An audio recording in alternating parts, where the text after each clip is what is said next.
Did you indicate to Ms. Merchant that the contents of that motion seemed okay to you? Well, so you're referring to Exhibit 27, which, as I stated a few minutes ago, one is an email, one is a text chain. So in the text chain, when I never the email, I never responded looks good or anything to the email that was sent to me. However, in the text chain, what you all are trying to merge together is the fact that I was asked about the contract. And that contract was $74,000, and me being added back to that. So when I said, and I think before in that text, it referred to me being added back, and at that time I said yes, looks good. And you're aware, and you recall that when Ms. Merchant presented you with that motion, she asked you not to disclose it to anyone until she filed it. Is that correct? We are covering, I think, the last 5 or 6 questions. We've covered ground. Let's get to that ultimate point. I'm trying to get there, Judge, I promise you. Okay. Repeat the question, I'm sorry.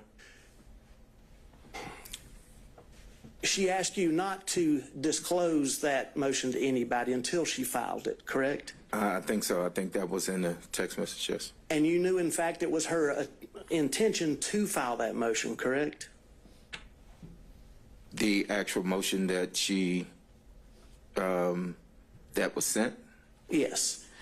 I knew that she was going to file a motion, yes. I do not think that that was the final draft, or it could have been that she was working on it, but yes, I knew that she was going to file some motion, yes. And you knew that she presented that motion to you for your review so that she could make sure it was accurate, correct? Your Honor, I'm going to object. All this is asked and answered in cumulative. Really. All right, noted. I think Mr. Stockton's getting to the next point, so why don't we just ask that one? Is that correct?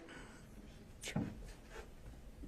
Did you Why don't we you combine that with the next question, so we're not having to lay bit by bit every single time? Mr. Bradley, you knew that Mrs. Merchant was relying on your review to ensure the accuracy of that motion prior to filing it, correct? Speculation as to what he knew that Miss Merchant knew. No, I'd overrule that. Mr. Bradley? No, so once again, I was excluded from the footnote of that motion, and my review of it, and I said, hey, you need to add me back to the footnote because I did have a contract and I did receive $74,000.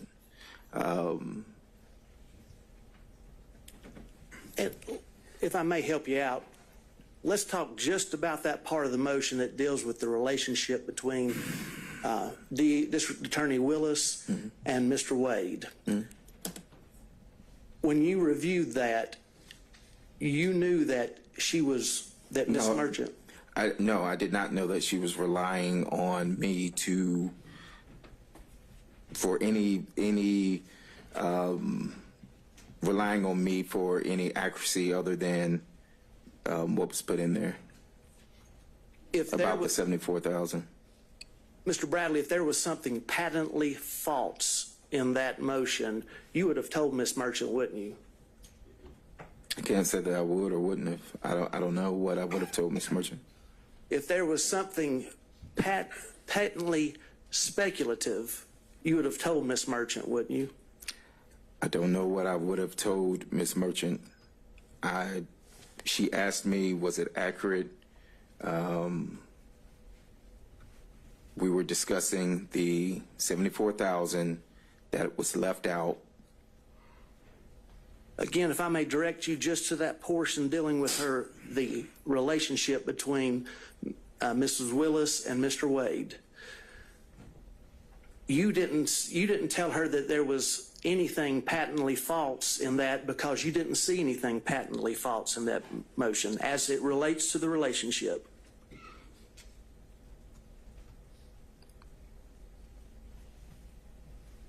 Repeat your question. I'm so sorry.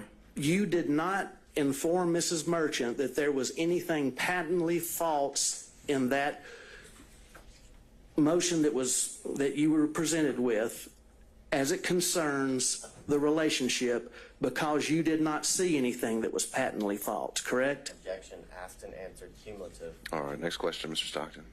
Sustained. And you didn't see anything that was speculative in there either, did you? Asked and answered cumulative. No, sustained, Mr. Stockton. I just want to ask you one more question. I'm coming at it from the other way that Mr. Sadow did. Did anybody from the district attorney's office or any witnesses in this case contact you about Ms. Merchant's motion from January the 8th of 2004 until today?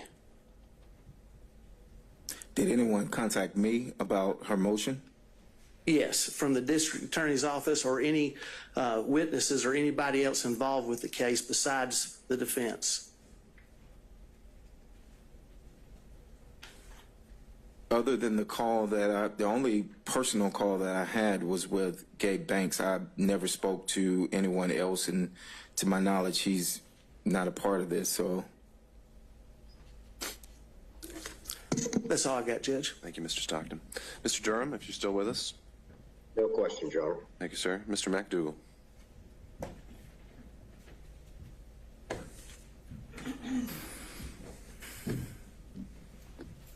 Good afternoon, Mr. Bradley. You have certain information about the relationship between Mr. Wade and Ms. Willis that is not privileged, correct? Well, that was my determination, so I think he disagrees with it. So what we're going to say his opinion's a little irrelevant on that point. Do you understand that the court has ruled that certain information that you have about the relationship between Ms. Willis and Mr. Wade is not privileged? The court's ruling, as I understood it, and as my lawyers and I understood it, of the privilege not existing was based off of a conversation that was had in my office, in the back of my office, which was confidential, with Mr. Wade and I. That's what was asked of me on yesterday, and that's what the ruling, to my knowledge, unless I'm being corrected here now and saying that it's more, it was that particular piece that the judge said did not have privilege. And have you testified already today to the sum total of your knowledge of the relationship that is outside the scope of the privilege according to the court's ruling? Can you ask that again? I'm sorry, I didn't understand it. Referring to what you understand to be the information that is not privileged, have you testified to the sum total of that information? I think I have, yes. I think I've testified to that, yes. All right, sir. That's my questions. Thank you, Mr. McDougall. Mr. Rice.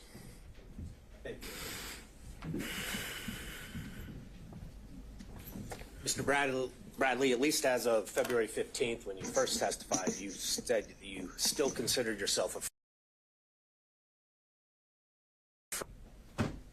I think I said that, yes. I think I did, yes. and you've been friends with Mr. Wade for over 10 years, correct? That would have been fairly accurate, yes.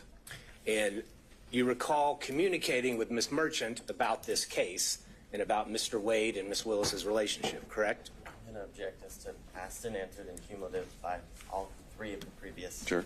We don't delay that foundation. Why don't we combine it with the next question where you've got a new point to make? Okay. Mr. Bradley, when you communicated with Ms. Merchant, did you tell her any lies about Mr. Wade and Ms. Willis's relationship?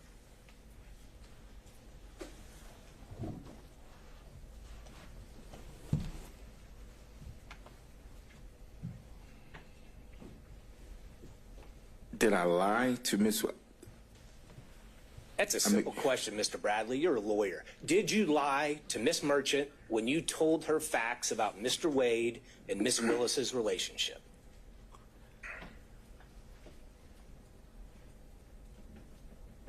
Not that I recall. I don't recall.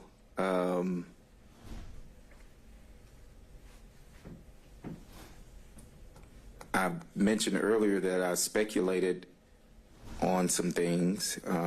I've testified to what I did know, so I can't recall whether or not I. No. Mr. Bradley, speculation is kind of a weaselly lawyer word. Let's speak truth here. Then You're I under think oath. it's argumentative at this point, Your Honor. Not asking relevant questions. Mr. Let's Bradley, find a question, Mr. Rice. Mr. Bradley, when you were communicating different details of the relationship between Miss Willis and Mr. Wade to Mrs. Merchant, did you lie to her about any of those details? Objection asked and answered twice. I don't think he's answered it yet. I don't recall ever whether any of it was a lie or not Well, this time. So at the time you were communicating with Miss Merchant, you were still friends with Mr. Wade, correct?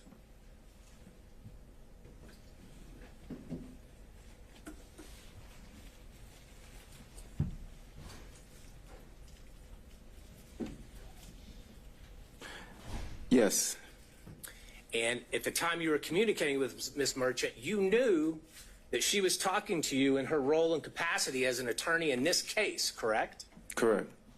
And you knew that she was going to use that information to somehow benefit and file a motion benefit her client, correct? Object to suspend. I did not know that. Okay, So see. I did not. Well, I'm sorry. So as an attorney yourself, you are testifying here under oath that you had no idea what Miss Merchant was going to do with all the details that you were giving her about Wade and Willis's relationship.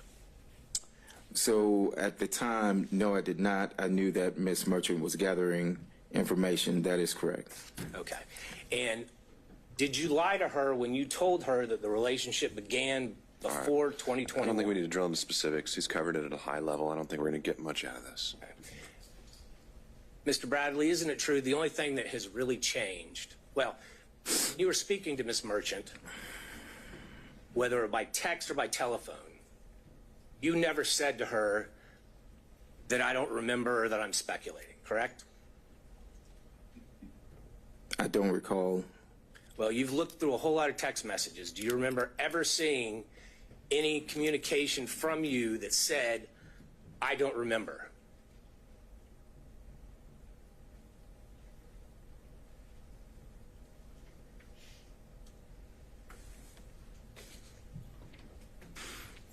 Yeah, through the messages that I don't have all the messages in front of me, but no, I don't recall if I ever said I don't remember. Do you recall seeing any text messages where you replied to her or gave her details where you said, I am speculating about this detail? No, I never used the word speculating. No. And the only thing that's changed between then and now is that phone call from Nathan Wade's friend, Gabe Banks, correct? No, well, Gabe was my friend, and I actually stated that the first day that I was here was that I've known Gabe for a few years, and that we were we are fraternity brothers, and so I never said that that anything changed behind Gabe Banks. So you never told Miss Merchant that you were worried that they were threatening you? Objection asked and answered when he was asked this on February 16th and today. Mr. Rice, we've covered this. And just to be clear, you didn't attend college with Mr. Banks, did you? I did not attend college with Mr. Banks. When you referred to him as your fraternity brother, y'all just both happened to have pledged the same fraternity, different colleges, different chapters. Well, that's what we consider fraternity brothers, yes, sir. And as a normal course of your relationships with your friends, do you pass on lies about your friends?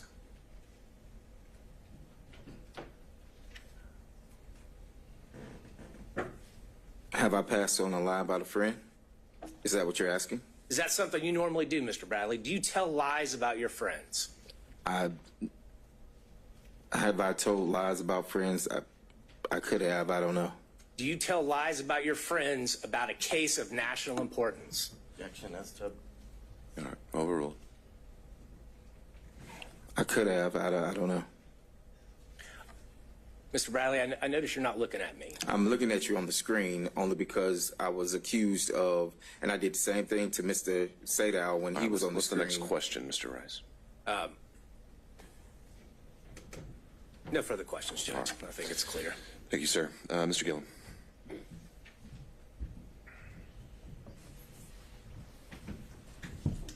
Good afternoon, Mr. Radley. A few questions.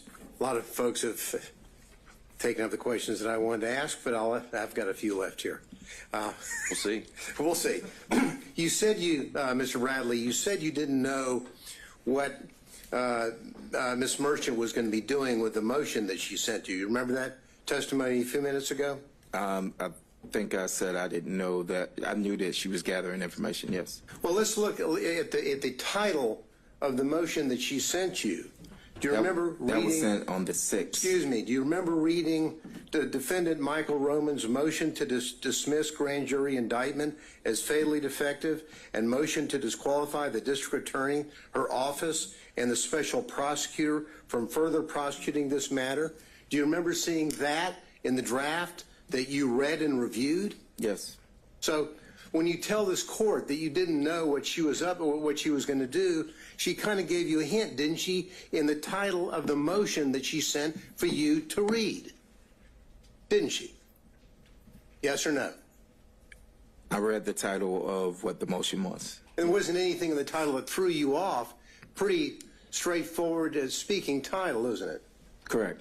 So you knew that what she wanted was information from you so that she could then file a motion to dismiss the grand jury indictment, to motion to disqualify the district attorney and her office and the special prosecutor from further prosecuting the matter, right? I'm going to object to speculation. You knew that, didn't you? Overruled. Yes or no? When she sent that motion, yes. Okay. And you knew that the special prosecutor that to whom she was referring in that motion was Mr. Wade, correct? You knew that. Yes. Because you read the motion, you said you reviewed it, correct?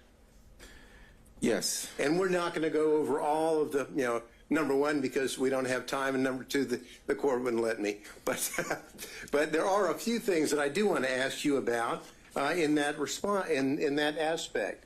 Now, in that motion that you said you reviewed, on page 6 of that motion, well, on page 5, it starts off with, how do we know this? And there's a question mark. All right. Yeah, Mr. Gillen, I can appreciate what you're doing. I think that's something you can do at argument. He's said as a whole that he got the motion, and he's had his response as to his opinion of how he handled it. I don't see that, again, this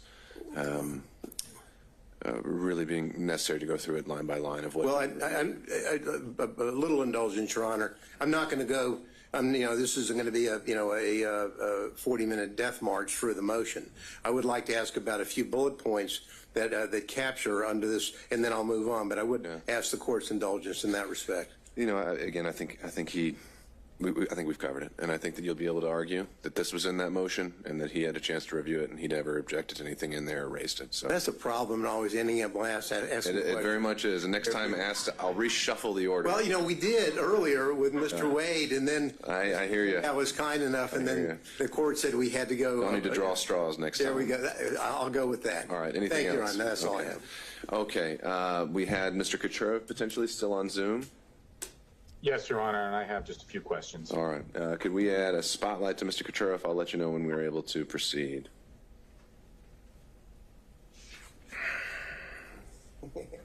Judge, before he starts, can I take a 5-minute restroom? It's been Absolutely. 2 hours. Yeah, we've been going 2 hours, so let's come back at 4 o'clock. I'll also note for the record that we received a notification from Mr. Cromwell on behalf of Ms. Latham, and he said he was waiving her presence. And I don't know if he later decided to join us by Zoom, but I don't think he was electing to log in. So after Mr. Kucherov, just in terms of timing, Mr. Abadi, do you have any expectation of how long your, if any, questioning would last? I don't imagine my question would be very long. Okay, well, let's get back in at 4 o'clock. Mr. Bradley, you can just step out in the jury room.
Mr. Kuchera, are you still with us?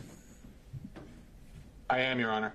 All right, then let's go back on the record. We have Mr. Bradley here, and everyone else is here as well. You may proceed. Mr. Bradley, did you use any documents to prepare for your testimony today? No, I did not. Last time you spoke with Gabe Banks. The day that, I don't have the date, but it was the date of whenever the phone call happened. And you know his wife, Kyra Banks, works for the DA's office, right? Yes, correct. When was the last time you spoke to Mr. Wade? I haven't spoken to Mr. Wade personally in a year, 2 years actually, when I left the firm. Miss Willis? I never, my interaction with Miss Willis was never where I would pick up the phone and talk to her, or that she would, or anything like that. So you didn't hang out with Miss Willis? You didn't have a personal relationship with her?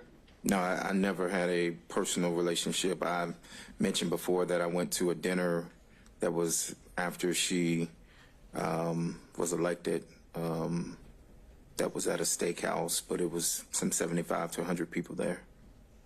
So you knew of her, you just didn't have a business relationship or a personal relationship with her, or at least a close one? I knew of her from she was in the DA's office and I had criminal cases, but I did not personally know her, no. And not having known her, not really hanging out with her, you've got a contract from her office. I'm gonna just object as to cumulative asked and answered throughout the All right, Mr. Kuchera, I think we covered this ground on the 16th about the contracts. Do you have are you going somewhere else with this? I am, Judge. If you give me a little latitude, I'll All right. tie it right now. Okay, you may proceed. You got a contract from the office, not knowing or having a good relationship or a good working business relationship with Miss Willis. That's correct. That's because Nathan Wade steered that contract to you. I don't know how it came about, but it was presented to me at the office about the contract, correct? Who presented it to you? Mr. Wade? Yes. And he owed you money, you said at one point. Say that again? Owed you money at one point? I don't recall saying that he owes me money. Did he owe you money at one point? Not that I recall saying that Mr. Wade owes me or owed me money. I don't recall ever saying that. I didn't ask whether you ever said that. I said, did he owe you or did he owe you money in the past? No, he didn't owe me money. And so he steered this contract to you, to your office, and you weren't really talking to him? You hadn't talked to him for 2 years? The contract was in 2021. I didn't leave until 2022. So you didn't talk with him that whole time? I left in 2022. I haven't really spoke to him since 2022 is what I stated.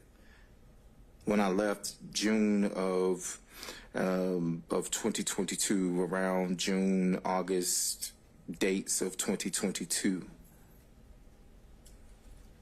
Other than one last question, other than your attorney, who did you speak with today about giving testimony in this case today? I spoke to my attorneys, Charles Graham and B.C. Chopra. And I have nothing further, Your Honor. All right. And again, I'll just double check to make sure. Did Mr. Cromwell ever join us by Zoom? Do we? Your Honor, I think he's still having technical issues. Okay. He did email me saying he has no questions. It appears that all relevant questions were asked. All right, thank you. So just for the record, Mr. Cromwell has been apparently watching the proceeding. He had waived his client's presence and didn't have any other questions as well. So turning it over to Mr. Abadi. Your Honor, I have no questions. All right. Mr. Bradley, you can step down. Thank you, sir. Judge, you want these exhibits? I'll take those. They're not.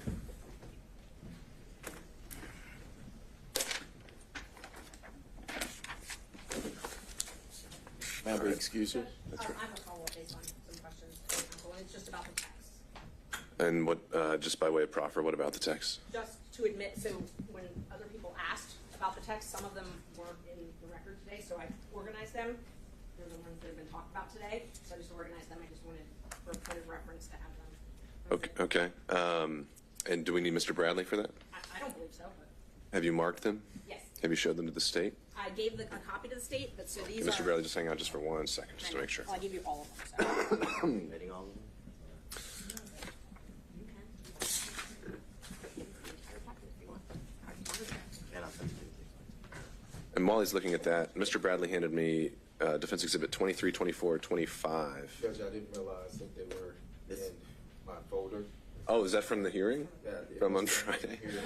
All right, well, thanks for returning those. The reason that I presented is because. Let me make sure. Ones that you admitted. Because of your objections, I had the front part and the back part of this. Okay, so I've got 23, 24, 25. Anything else in your binder? All right, good. Okay, and have we come to any conclusions on, what, I'm sorry, how did you mark it?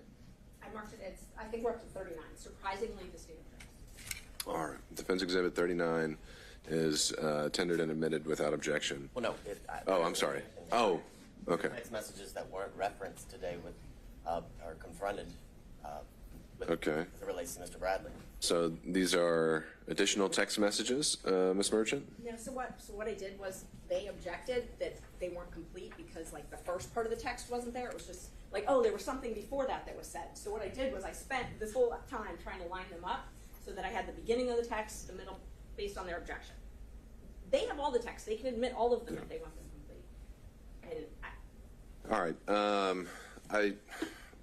How about I'll just do this. Just I understand the desire just to have the complete text chain, just for purposes of completing the record. I think that there's no point in having him sit here and authenticate every single one of them. So I'm willing to admit it as a court's exhibit, and only the exhibits though that had been previously tendered or referenced in testimony would be ones that actually are relied on for making any findings. But just so it's on the record, we have the complete text chain should that ever be an issue for some reason. Any thoughts about that, Mr. Avati? My only thoughts are this is not the complete text chain. I was able to briefly look at Ms. Merchant's phone when she allowed us to have it for 30 seconds, minutes, and there are text messages I know that I saw that are not in what is purported to be State's Exhibit 39. Okay, all right. Ms. Merchant, what about that? I let them take screenshots of the ones that they thought weren't there, and he sent them to himself on my phone. I have also offered to hook my phone up to whatever it is. My phone's an iPhone. His is an Android. I can't download like you could in a normal text. I told them if they had a system to get all of my texts, they can have every single one of them. We can definitely do that. Your Honor, Yeah, Mr. Rice. text that she's submitting now and tendering into evidence, they are specific parts of the conversation. The entire text chain isn't a continuous conversation subject to Rule 601.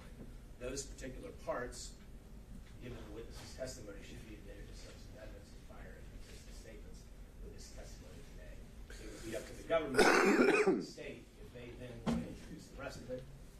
Have at it. Yeah. Sure. I think that's a fair point that if he had been confronted with a particular text, that could have been the opportunity to admit it as a prior and consistent statement for impeachment. And some of them were. But apparently some of them were not. I'm taking those out. So I'm taking out the ones that they said he wasn't confronted with, and I'm just going to admit the ones that he was confronted with. And that's fine. It just makes it more confusing, but it's fine. All right. So we have a newly marked, newly compiled 39. Let's see what the state thinks of that one. That I showed you on the stand. All right, regardless, if that's now what is being discussed, again, I don't see a need for Mr. Bradley to be here any longer, so I'm going to excuse him at this point. Thank you, Mr. Bradley. Judge, may we be? Of course. Take care. Yes, that's right.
So where are we with Defense Exhibit 39? It might be helpful if you looked at them so you know what we're talking about, but I confronted him with all of these. Right, I know. So, Exhibit 26, I put in so that it made sense, so you could read it. You know when you're reading a text and it's a conversation?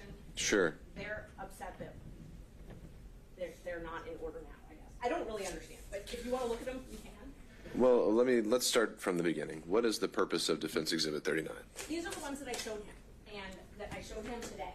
So there were a lot of follow-up questions on it, and so I realized, okay, well, they should just be in the record, because other people are referring to my texts, and they might as well just be in the record. And he authenticated all of them. All right. So, And Mr. Rice? And not just in the record, Judge, they should be admitted as substantive evidence because they come in as prior and consistent statements from this witness. Okay. All right. So to that end, Mr. Abadi, is there a particular text message in there you think was not authenticated? I understand you're saying, well, maybe one of them's already been admitted, so, but otherwise, just having a omnibus, here are all the relevant text messages exhibit. Is there an authentication objection? Is there any other kind of objection like that? Yes, because he didn't authenticate that all of the text messages were from him and between Ms. Merchant or the context of them.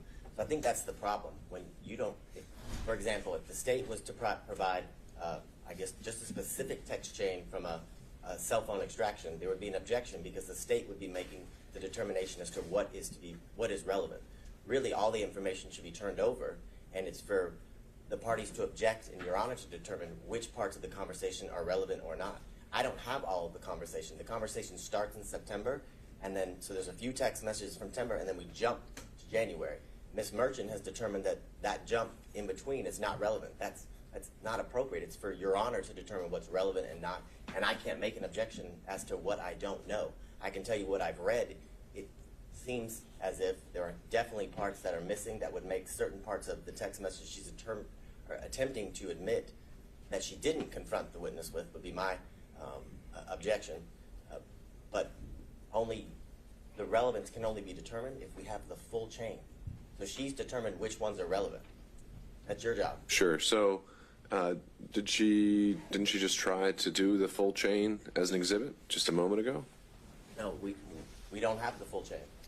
The full chain is text messages that begin in September and continue down. That's not contained in that entire package. They're on her phone. Okay. She'd like us to do it in extraction. That's just that chain. All right, We have to do Ms. that Merchant, with technology. and then I'll Mr. Gillen. yeah, not a problem. And I offered that when we were here before, and I was told they didn't have that technology. But let me just go through them one by one. It might be easier. I was trying to just do it quickly all together. You can just hand them to me. So the first. Just hand them to me. I can read them. And And I marked them all separately. while I'm reading them, Mr. Gillen, what did you have to add? Brief point, Your Honor. Apparently, Ms. Merchant has allowed the state to take screenshots of what they now contend would be the larger perspective on, and I disagree with them about the rule of completeness, but it's their job when something is admitted that if they have an objection because the context is not appropriate, they then move. And the state should move the rule of completeness, the admissibility of the other emails chain that they had. So the real issue here is their failure to comply with the rule of completeness once they had the material from the last hearing that they took screenshots of. Well, isn't that what he's doing now? Because now they're being tendered? I don't think that he is. I mean, it seemed to me that what was happening here is Ms. Merchant has tried several different ways to get it in. She wanted everything in, and they objected to that. Then she wanted the segments in that had been, the witness had been asked about, and that's what she's trying to do. My point is that if they're, at the time of frankly, of moving under the rule of completeness is at the time of the tendering. If they want to tender something to show that it should be included to be complete, that's on them, Sure. not on Ms. Merchant. All right, Mr. Abadi, last point here. So I had a very limited time with Ms. Merchant's cell phone. I only had time to literally find one part of the text message to then send to myself before Ms. Merchant demanded her phone back. So I did not have the opportunity to screenshot every missing part of the conversation to then do as Mr. Gillum is saying that should be done, but it can't be done if I don't have the information.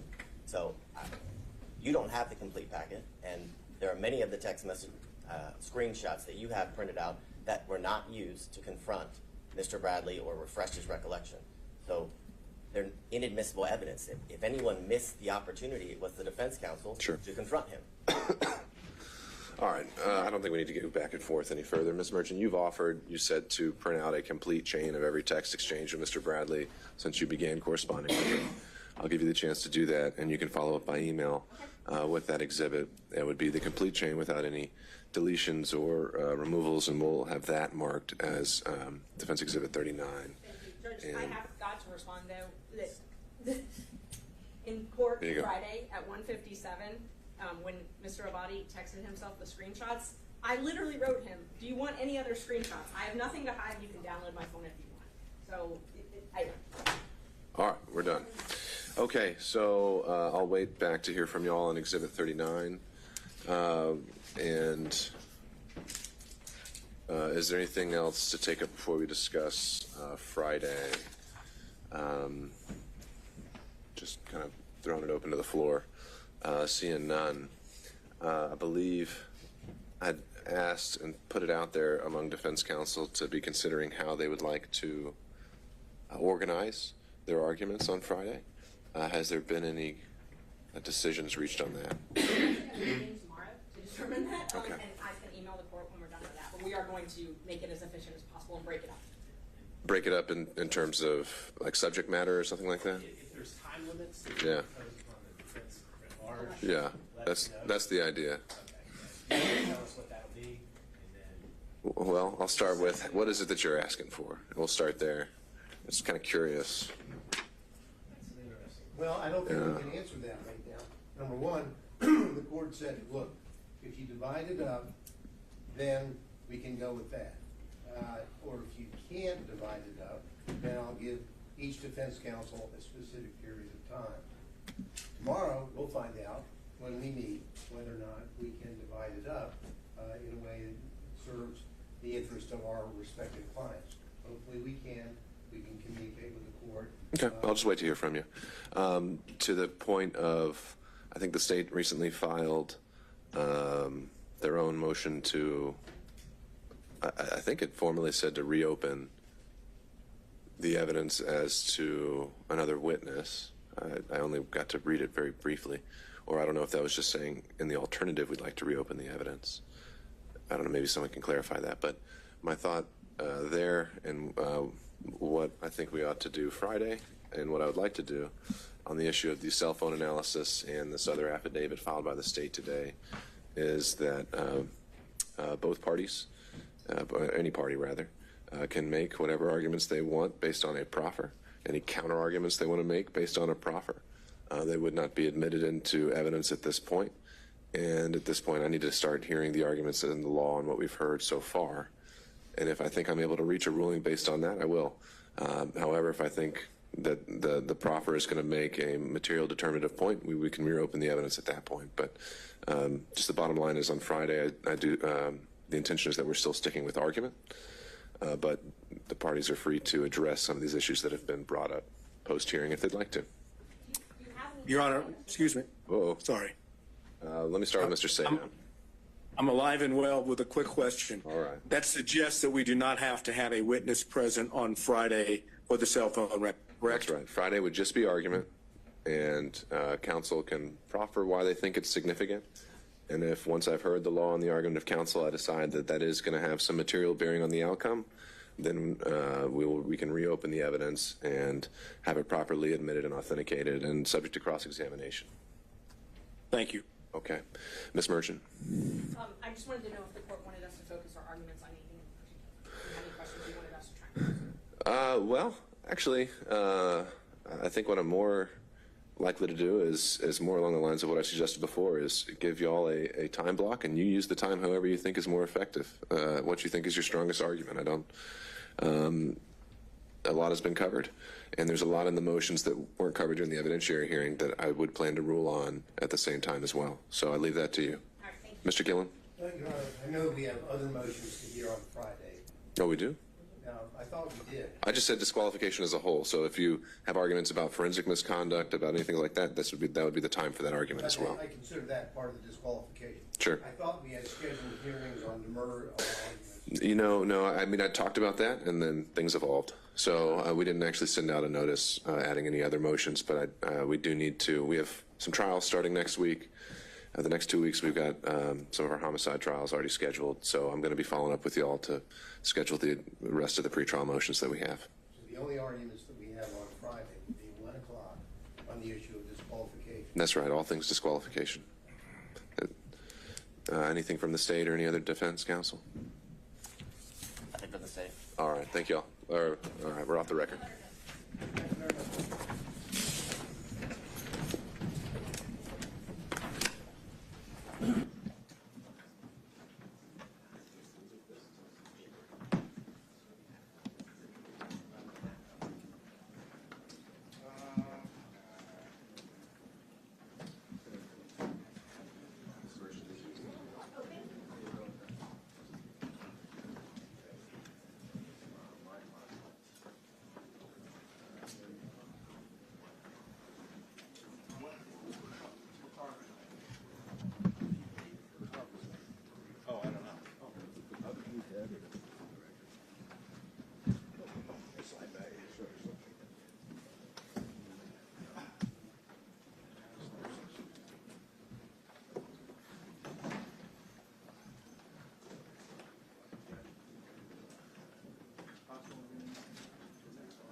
No, he outside large shop. Yeah, so the car, main, I got one, but he just got 2 main cars. The photographer that came in, I don't know if he saw it. But he's down on, not Friday. Which one? Is this Friday?